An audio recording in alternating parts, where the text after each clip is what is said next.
Pedometers. They're available everywhere nowadays. You can even have one in your smartphone. But what's the best way to use a pedometer?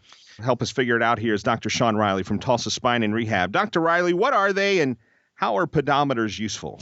Yeah, Scott. So one of our our mantras here, if you will, at Tulsa Spine and Rehab is get moving. We just want our patients to stay as active as they possibly can. Even with, research has shown with low back pain and different types of spine problems, just general, low back issues or back issues, is that we want to not increase, but maintain activity. Years ago, you'd go into your doctor with low back pain. He would write you a couple prescriptions, maybe an anti-inflammatory and a pain medication. Go home, kick your feet up, take it easy. We want to do it the opposite of that. Research shows that we're going to heal much quicker, return to work, return to function by maintaining some activity. And when I talk about maintaining activity, more importantly than anything, just keep moving like walking. Okay. And so a pedometer, they've been around for a long, long time. And, we'll get into the smartphone thing here in a second. But a pedometer is it's a small device. It's portable, obviously, and it's electronic, and you can, it goes on your wrist or it clips onto your shirt or could go in your pocket. And what it does is it just detects motion in your lower extremities, your hips, and it can determine how many steps you take in a day. And so it just gives us some feedback, because you wouldn't believe, Scott, how many times we recommend a pedometer to a patient and they go out and get one, and we tell them what we really don't say much initially, like this is what we would like. We, wear it for a week. Tell us how many steps you're taking in a day.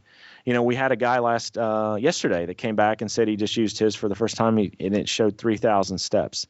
1 mile equals 2,000. So the guy's moving just over a mile that day. Horribly sedentary lifestyle, and you can only imagine with that type of sedentary lifestyle how it can contribute to different problems, whether it's neck, back, hip, shoulder, ankle, whatever it may be. It's just, even cardio or aerobic, good for our heart. It's so important that we keep moving, and the pedometer is such a great device that will kind of give us some feedback on how much we're moving, what our goals should be as well.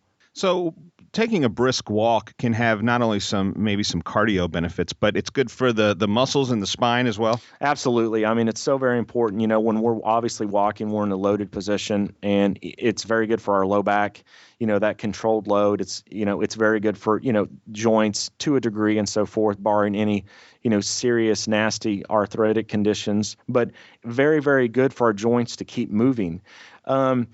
Typically what we'll do is when we give a patient or recommend a pedometer, we'll tell them, just like with what we did with the gentleman I spoke about earlier, is we'll take a baseline, use it, and tell us how many you see. So if he says, I walk 3,000, and okay, what we want to do is set a baseline, and then I like to start adding 10%. And we try to increase that fairly quickly throughout the first 2 to 3 weeks. And our goal is to get you to 10,000 steps per day. I mean, that should be a given for any of us. It's, well within reason. And from there, we can even increase it even more. Like I said, 2,000 steps equates to approximately 1 mile, or roughly 20 minutes of walking. So, 10,000 is our goal for a lot of our patients.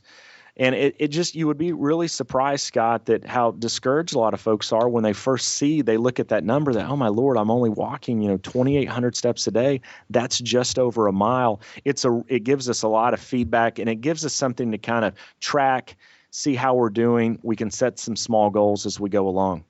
It's funny you said that, because in just thinking about myself, if I were to get one, I might be scared of that first number I see. It might be very depressing. Yeah. And, we talk to our patients about, it can help you in multiple different ways. But first off, it's going to tell you exactly what you're doing. I mean, it's objective data. And so you can't lie.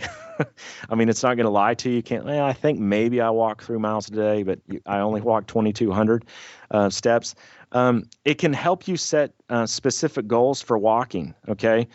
For example, you can set goals for walking a certain number of steps during an activity throughout the day, and you can easily track these things and adjust them as you go. So if you start walking with one of your buddies or with one of your girlfriends, you can start to use these.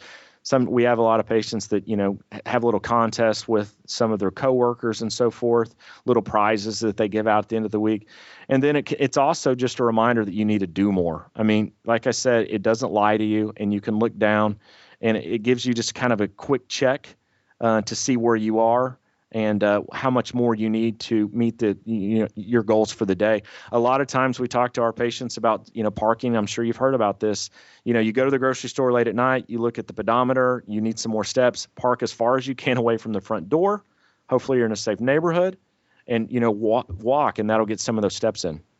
All right, I'm convinced. Anything I should take into account when getting a pedometer? No, I mean, technology is big these days, and I'm glad you brought that up. They have, all types of different brands. Amazon is a good resource. I always like to get on there. But they have these pedometers now that you can wear around your wrist. And what you can do is you can plug it in like a USB into your laptop or your computer, and it will actually track everything. There's some pedometers that, will go as far as to like measuring your heart rate throughout the day, how many calories you burn, some different things like that. So, I think that technology is a good thing here, that we, should utilize some of the technology, maybe do your research. I've always talked about doing your research on your doctors and do the same on your products. Jump on Amazon, and there's quite a few products out there. But if you're able to kind of get up with the technology, I'm more inclined, and that's what I use, the device where you actually, after you wear it, you plug it into the computer, it's all there, and you can kind of track your data from there. We all know exercise is important, even if it is just a brisk walk. Don't let aches and pains get in your way. Give Dr. Riley and his team a call, 918-743-3737.